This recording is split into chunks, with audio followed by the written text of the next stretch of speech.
कहानी की शुरुआत में हम एक माँ और उसकी बेटी को देखते हैं जो दोनों बहुत ज्यादा डरी हुई थी। बच्ची रो रही होती है क्योंकि एक आदमी उनके दरवाजे के बाहर खड़ा हुआ था जो अंदर घुसने की कोशिश कर रहा था, जिसकी परछाई ये दरवाजे में से देख भी रही होती है। और फिर अगले ही पल वो आदमी अंदर घुस जाता है। अब उसने इन माँ बेटी के साथ क्या किया ये तो हमें दिखाया नहीं जाता और ये सीन इधर ही कट हो जाता है। अगले सीन में हम सीला नाम की एक लड़की को देखते हैं जो एक न्यूज चैनल पर जो खबरें देती है वहाँ पर एंकर का काम करती थी, यानी कि ब्रॉडकास्ट खबरें सीरा ही दिया करती थी। अब सीरा नींद से जागती है जहाँ उसकी मोम नाश्ता बना रही थी। यहाँ पता चला कि उसकी मोम काफी अच्छी औरत है जो हमेशा उसे अच्छाई बुराई सही गलत के बारे में बताती रहती है, खासकर उसकी एंकरिंग के जॉब के बारे में। अब सीरा जल्दी से ऑफिस जाने के लिए तैयार होती है क्योंकि आज सुबह 9 बजे उसने ही एंकरिंग करनी थी। अब जब सीरा ऑफिस आई तो यहाँ हम उसके साथी को देखते हैं जो सीरा से वैसे तो हंस के बात करती है पर अंदर ही अंदर उसे जलती है। वो उसे इसलिए जेलस होती है क्योंकि उसके मुताबिक वो काफी अच्छी एंकर है, सीरा से भी ज्यादा। पर थोड़े ही टाइम की ट्रेनिंग से सीरा उससे भी आगे निकल गई और हर जगह काफी मशहूर हो गई है। अब जब सीरा एंकरिंग के लिए जा रही थी तो तभी उसका रिपोर्टर साथी उसे बुला लेता है। कहने लगा कि तुम्हारे लिए कौन है सीरा। तब बिना सोचे ही सीरा वो कॉल सुनने लगती है और सिर्फ एक अनजान औरत थी जो बेहद डरी हुई थी। वो सीरा को कहती है कि मेरे घर में एक आदमी घुस आया है जो मुझे मारना चाहता है। अब अगर वो आदमी मुझे मार देना तो मैं चाहती हूँ सीरा तुम मेरी मौत की रिपोर्टिंग और एंकरिंग करो क्योंकि तुम मुझे बहुत पसंद हो। जो कहकर वो सीरा को अपने घर का पता बताने लगी जिसे वो लिख लेती है। उनकी बातें सुनकर सीरा का रिपोर्टर साथी कहता है कि मुझे तो लगता है ये कोई प्रैंक कॉल है, तुम्हारे साथ मजाक करने या शरारत करने के लिए कोई ऐसा कर रहा है। जो सुनकर वो फोन रखने लगी पर वो अनजान औरत कहती है कि नहीं मैं कोई प्रैंक नहीं कर रही, सच बोल रही हूँ क्योंकि उस आदमी ने मेरी बेटी को मार दिया है और अब वो मेरे पीछे पड़ा हुआ है। इतना बोलकर उसने कॉल काट दी। इस वजह से सीरा टेंशन में आ जाती है। अब पता चला कि ये अनजान औरत और कोई नहीं बल्कि वो भी है जिसे हमने शुरुआत में देखा जो अपनी बेटी के साथ थी। पर अब क्योंकि 9 बजने वाली थी तो सीरा अपनी एंकरिंग के लिए चली जाती है। वो जब खबरें सुना रही थी तो उसके हाव भाव अचानक बदलने लगे। सामने खबरों की जो लाइंस थी जो अल्फाज थे वो अपने आप ही हिलने लगती है जिस वजह से उसे काफी परेशानी होती है। पर जैसे तैसे सीरा ने यहाँ खुद को संभाला और वो ये ब्रॉडकास्ट पूरी करती है, जिसके बाद वो दोबारा से उस अनजान औरत के नंबर पर फोन करती है पर इस बार कॉल कोई भी नहीं उठाता। शाम को आकर सीरा इस बारे में अपनी मॉम से बात करती है जिस पर उनका कहना था कि अगर वो औरत सच बोल रही हुई तो ये तुम्हारे पास काफी अच्छा चांस है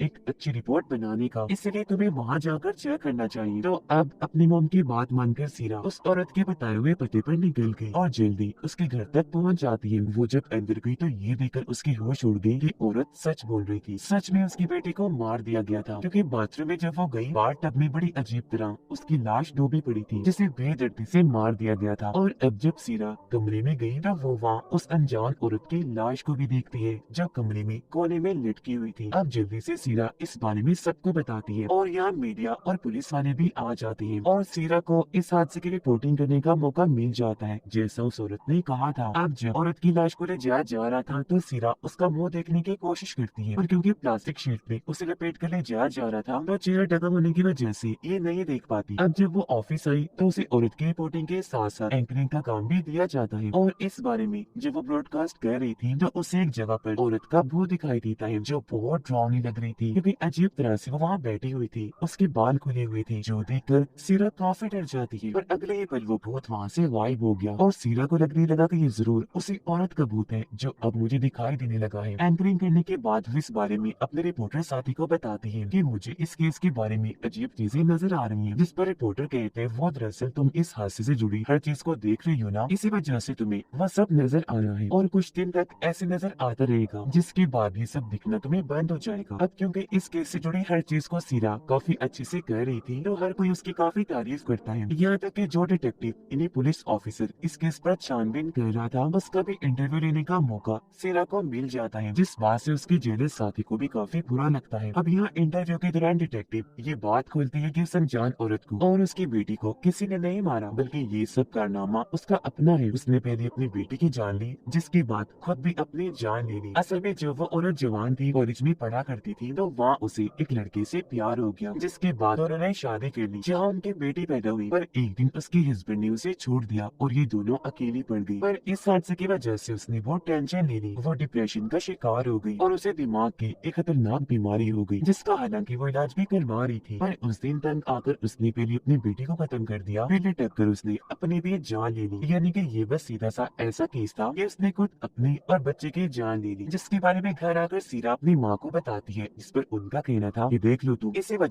वजह से मैं तुम्हें बच्चा पैदा नहीं करने दे रही। मैं नहीं चाहती कि तुम बच्चा पैदा करके अपना करियर खराब करो। अब इनकी बातों से हमें पता चला कि सीरा शादीशुदा है, पर वो अपने हस्बैंड से अलग रहती है। ये नहीं कि उनका डिवोर्स होने वाला है, बल्कि उनके अलग होने की वजह सीरा की मोम ही है, क्योंकि वो उसे बच्चा पैदा नहीं करने दे रही। और क्योंकि सीरा अपनी मोम की हर बात मानती थी, इसी वजह से उसकी अपने हस्बैंड से नहीं बनती थी। अब सीरा ने इस केस को अपने ज़हन पर कुछ ज्यादा ही सवार कर लिया था, इसलिए वो दोबारा औरत का घर चेक करने के लिए गई, जहाँ उसकी मुलाकात इन्हो नाम के एक आदमी से हुई, जो यहाँ पर कुछ ढूंढने आया था। ये असल में उस औरत का डॉक्टर है जो उसका इलाज कर रहा था। वो जब यहाँ से जाने लगा तो सीरा उसके पीछे गई और औरत के बारे में जानने की कोशिश करती है, जिसमें वो कहता है कि माफ कीजिएगा, पर मैं आपको कुछ नहीं बता सकता, क्योंकि मरीज के बारे में किसी अनजान शख्स को बताना हमारे हॉस्पिटल के असूलों के खिलाफ है। ये बोलकर वो यहाँ से चला गया। पर अब सीरा को इस इनो पर ही शक होने लगा, इसीलिए वो इसके बारे में अपनी छानबीन शुरू कर देती है। उससे पता चला कि इन्होंने उस औरत से पहले एक आदमी का इलाज किया था, पर उस आदमी ने उसके हॉस्पिटल की छत से कूदकर अपनी जान ले ली। अब ये उसके मरीजों में अपनी जान लेने का दूसरा केस था, इसलिए सबको उस पर शक हुआ कि वो आखिर मरीजों के साथ क्या करता है। शक की बुनियाद पर उसे गिरफ्तार कर लिया गया, पर उसके खिलाफ कोई सबूत न मिलने पर बाद में उसे छोड़ दिया गया। अब ये देखकर सीरा के दिमाग में कई सारे सवाल उठे, जिनका जवाब पाने के लिए वो इन्हों से मिलने गई उसके हॉस्पिटल, जहाँ वो बताता है कि हाँ, वो मुझसे इलाज करवा रही थी, क्योंकि उसे दिमाग की एक काफी खतरनाक बीमारी थी। पर जब उसने अपनी जान ली, उससे 2 दिन पहले उसकी मेरे पास कॉल आई थी। उसने मुझे कहा था कि मैं अब इलाज नहीं करवा रही, क्योंकि मैं ठीक हो गई हूँ। वो बातें कर ही रही थी कि तभी सीरा को कुछ होने लगा। वो देखती है कि यहाँ पर हिप्नोसिस की जितनी भी चीजें पड़ी है उनमें अजीब होने लगा। वो खुद ब खुद हिलने लगी। अब हिप्नोसिस एक किस्म की थेरेपी इलाज ही होता है, जिसमें मरीज आंखें बंद करके ख्यालों में चला जाता है, और जो चीज उसकी बीमारी परेशानी की वजह बनी होती है उसे ढूंढकर ठीक किया जाता है और जड़ से उसका खात्मा कर दिया जाता है, जिससे वो इंसान बिल्कुल ठीक हो जाता है। खैर, अब यहाँ हिप्नोसिस की चीजों को अजीब तरह से हिलता हुआ देखकर सीरा के साथ भी अजीब होने लगा। वो अपना कंट्रोल खोने लगी। फिर देखते ही देखते उसकी तबीयत खराब होने लगी, उसे उल्टियाँ आने लगती है। फिर अगले दिन जब वो ब्रॉडकास्ट की एंकरिंग कर रही थी तो अचानक उसे फिर से डर महसूस होने लगा। उसे लगता है जैसे उस औरत की आत्मा ने मुझे पीछे से आकर पकड़ लिया है और जोर से सीरा का गला दबा रही है, जिस वजह से उसकी हालत खराब हो गई, क्योंकि वो बेहद डरी हुई थी। अब ये देखकर न्यूज चैनल का मालिक उसे कुछ दिन की छुट्टियां दे देता है, ताकि सीरा थोड़ा आराम कर सके, और तब तक उसकी जगह सीरा के उस साथी को दे दी जाती है कि वो एंकरिंग करेगी जो उसे जल्दी थी। पर इस बात से सीरा को बहुत बुरा लगता है। सीरा जब घर पर थी तो उसकी मॉम वहाँ आकर बिना वजह उसे डांटने लगती है और उसे बुरा भला कहते हुए काफी बातें सुनाने लगती है कि तुमने शादी क्यों की, क्योंकि इस वक्त उन्होंने काफी शराब पी हुई। पता नहीं वो क्या क्या बोलती जा रही थी। इस बात से गुस्सा होकर सीरा अपनी मॉम को कमरे से निकाल देती है, क्योंकि वो रोज रोज अपनी माँ के ऐसे शराब पीने से तंग आ चुकी थी। अब सीरा को पता चला कि इन्हों की खास खूबी ये है कि वो हिप्नोसिस करके अपने मरीजों का इलाज करता है और उन्हें उनके डर से निकालने की कोशिश करता है। अब ये जानकर सीरा को शक हुआ कि कहीं इन्होंने ऐसा तो नहीं किया कि पहले उसने उस औरत को हिप्नोसिस करके अपने कंट्रोल में किया और बाद में उससे ये सब करवाया, यानी अपनी बेटी को मारने और अपनी जान लेने पर मजबूर किया। ये सोचकर वो दोबारा इन्हों से मिलने गई, जहाँ वो उसे एक डायरी दिखाते हुए बताता है कि उस दिन उस औरत के घर में यही लेने गया था। अब डायरी को चेक करने पर सीरा को पता चला कि उस औरत को दरअसल मल्टीपल पर्सनैलिटी डिसऑर्डर था, यानी इस बीमारी में इंसान एक पर्सनैलिटी शख्सियत के साथ नहीं जीता, बल्कि कभी वो कोई बन जाता है तो कभी कोई, जैसे कि वो अपनी माँ का रूप भी ले सकता है, किसी डॉक्टर का भी तो किसी टीचर का भी, या जो उसके दिमाग में चल रहा हो वो भी बन सकता है। इन्हों बताता है कि जब उस दिन वो औरत अपनी किसी दूसरी पर्सनैलिटी में गई तो उसने पहले अपनी बेटी को मारा, फिर अपने भी जान ले ली। यहाँ सीरा उसे बताती है कि जब से मैंने भी इस केस के छानबीन की, उस औरत का भूत मुझे भी बार बार दिखाई दे रहा है, हर बार आकर मुझे डरा देती है। जो सुनकर इन्हों कहता है कि ऐसा नहीं हो सकता, क्योंकि तुमने तो उसकी शक्ल ही नहीं देखी, तो फिर तुम कैसे कह सकती हो कि वो औरत ही आकर तुम्हें डरा रही है? जरूर तुम्हारे साथ कोई और मसला होगा। अब सीरा को क्या मसला था और वो किसके भूत को देख रही थी, ये चेक करने के लिए इन्हों उसके भी हिप्नोसिस करता है। और अब जैसे सीरा हिप्नोसिस में जाकर ख्यालों में गई, उसे खेतों के बीच एक गोदाम दिखाई दिया गया, जिसके अंदर वो चली जाती है। सीढ़ियों से नीचे जब वो आई तो उसी औरत के कमरे में आ जाती है, पर उसे यहाँ अजीब लगा, इसलिए वो यहाँ से बाहर निकलने का सोचती है। वो भी पहला एक कदम बाहर रखती है कि तभी कोई उसका गला पीछे से पकड़ लेता है। असल में भी उसने अपना गला पकड़ लिया था, जो देखकर इना उसे कहते हैं कि उसका चेहरा देखने की कोशिश करो जो तुम्हारा गला घोट रहा है। पर इस चीज में सीरा कामयाब नहीं हो पाती और एक झटके के साथ वो हिप्नोसिस से बाहर आ जाती है। अगले दिन जब वो अपने काम पर गई तो उसे पता चला कि उसके बजाय अब लोग उसके साथी को ज्यादा ज्यादा पसंद कर रही है, जिस वजह से उसे जॉब से निकाल दिया जाता है। उसे बहुत बुरा लगा, दुख भी हुआ, तो फौरन घर आ जाती है। परेशान थी तो सो गई। जिस बीच तभी उसे इन्हो फोन करता है, जो फोन उसकी मॉम उठाती है, जिससे उसकी मॉम को पता चला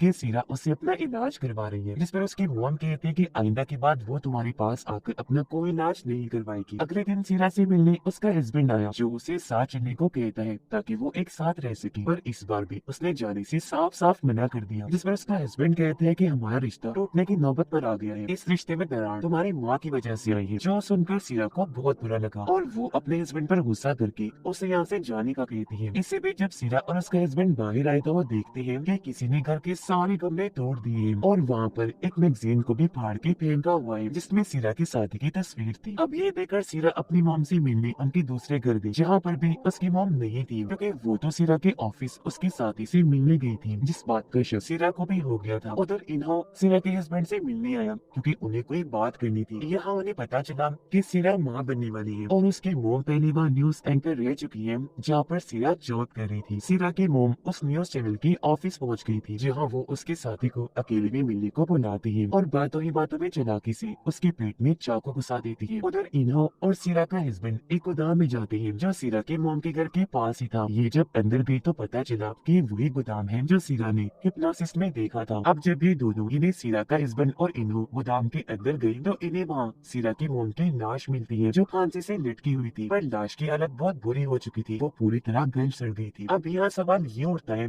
कि सीरा की मोम तो वहाँ न्यूज चैनल के ऑफिस गई हुई है और अब यहाँ उनकी लाश भी है, तो ये कैसे हुआ? असली वाली कौन सी है और यहाँ पर क्या चल रहा है? इसका जवाब हमें आगे पता चलेगा। अब इन्हो फौरन न्यूज चैनल के ऑफिस गया, जहाँ वो सीरा की एंकर साथी की जगह सीरा को ही एंकरिंग करते हुए देखता है, क्योंकि जब सीरा अपनी मॉम के दूसरे घर गई तो वहाँ से वो अपने ऑफिस आ गई थी, और क्योंकि काफी वक्त से उसकी साथी का अता पता नहीं था, इसलिए ऑफिस वालों ने सीरा को उसकी जगह एंकरिंग के लिए बैठा दिया था, क्योंकि उसकी मॉम ने उसके साथी को चाकू से जो मार दिया था। अब जब सीरा ब्रॉडकास्ट की एंकरिंग कर रही थी तो तभी यहाँ जख्मी हालत में उसके साथी आई, जो फौरन जमीन पर गिर जाती है, जिस वजह से ये ब्रॉडकास्ट यहीं बंद करना पड़ता है और उसे फौरन हॉस्पिटल ले जाया गया। अब तभी न्यूज ऑफिस में इन्हो भी आया, वो सीरा से जाकर मिलता है और उसे सारी सच्चाई बता देता है। तो अब यहाँ जाकर हर चीज हमें क्लियर होती है। वो सीरा को बताता है कि 2 हफ्ते पहले ही तुम्हारी मोम ने फांसी पर लटक कर अपनी जान ले ली है, जिनकी लाश अभी अभी मैं गोदाम में देखकर आ रहा हूँ, जो गल सड़ गई है। वो बताता है कि अब तक जो कुछ भी हो रहा था वो उसकी मोम नहीं बल्कि सीरा कर रही थी, क्योंकि असल में सीरा को भी मल्टीपल पर्सनैलिटी डिसऑर्डर वाली बीमारी है, जिस वजह से उसकी मोम की पर्सनैलिटी शख्सियत उसके दिमाग पर पूरी तरह हावी थी। जब उसने सीरा की हिप्नोसिस की थी तब पूछने पर सीरा ने अपना नाम अपनी मोम वाला बताया था, मतलब कि इन्हों पहले से ही सीरा की इस बीमारी के बारे में जान गया था। अब जैसा कि हम जानते हैं सीरा की मोम भी उसी ऑफिस में न्यूज एंकर थी जहाँ आज सीरा जॉब कर रही थी। तो जब उसकी मोम प्रेग्नेंट हुई, यानी उनका बच्चा सीरा पैदा होने वाली थी, तो उन्हें जॉब से निकाल दिया गया, जिस बात की वजह से वो बहुत दुखी हुई, पूरी तरह से टूट गई। और क्योंकि सीरा के डैड की भी तब मौत हुई हुई थी, इसीलिए उसकी मोम को काफी सारी मुश्किलात का सामना करना पड़ा, जिनसे वो अकेले ही लड़ रही थी। पर एक दिन तंग आकर उन्होंने सीरा का गला दबाकर उसके जान लेने की कोशिश की, पर उस वक्त किसी तरह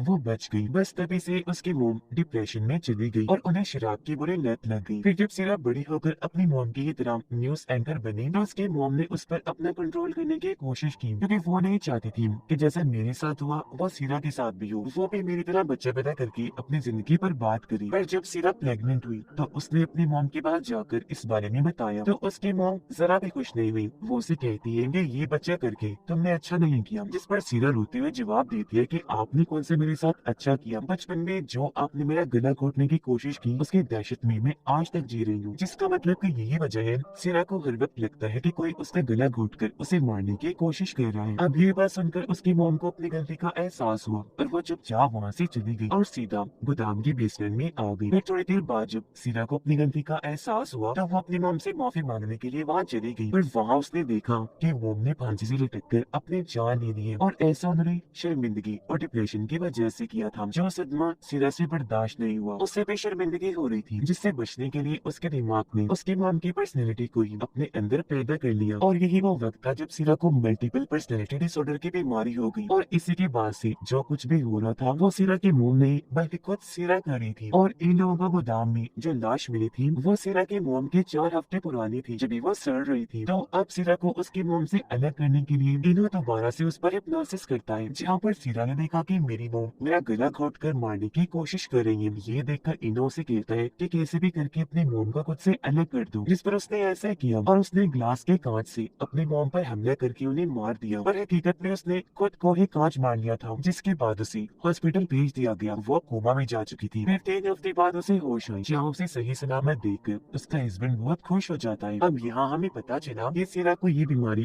कब से थी, पर जब उस अनजान औरत ने सीरा को कॉल की तो उसके अंदर ये बीमारी जाग उठी। उसने तब अपना रूप दिखाना शुरू किया जब उसके मॉम की मौत हो गई थी। वजह यह है कि सीरा और उस औरत की जिंदगी एक जैसी थी, दोनों ही परेशान डिप्रेशन में थी। यही वजह है कि सीरा उसके केस से इतना जुड़ गई थी। पर अब क्योंकि हिप्नोसिस के जरिए उसकी ये बीमारी ठीक कर दी गई है, इसलिए अब सब कुछ नॉर्मल हो जाएगा। और इसी के साथ इस फिल्म की कहानी यहीं पर खत्म हो जाती है।